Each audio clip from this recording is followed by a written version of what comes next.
Il y a des situations où on se retrouve en fin de cycle, par exemple en maïs, avec des maïs faibles qui en fait ont subi des périodes de stress successives et qui n'arrivent jamais à leur potentiel génétique.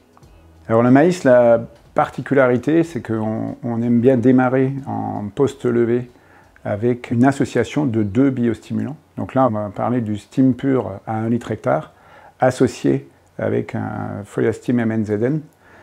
Pour quelle raison? C'est-à-dire que le MNZN, pour sa composition zinc plus biostimulant, va nous permettre vraiment de pallier aux besoins en zinc de début de saison caractéristiques du maïs et d'avoir un effet biostimulant sur l'enracinement évidemment, mais également sur le démarrage végétation.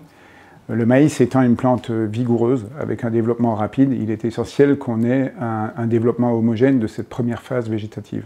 Donc l'association Stim Pur plus MNZN nous permet d'assurer à la fois les besoins nutritionnels et d'avoir un effet biostimulant boosté par l'association des deux.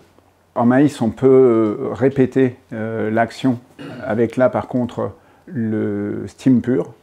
Le MNZN, le zinc étant précurseur d'auxine, est vraiment indispensable en début de cycle, c'est-à-dire que dans la phase levée, on a moins d'intérêt d'utiliser le zinc. Le zinc est vraiment un élément indispensable dans sa phase très précoce.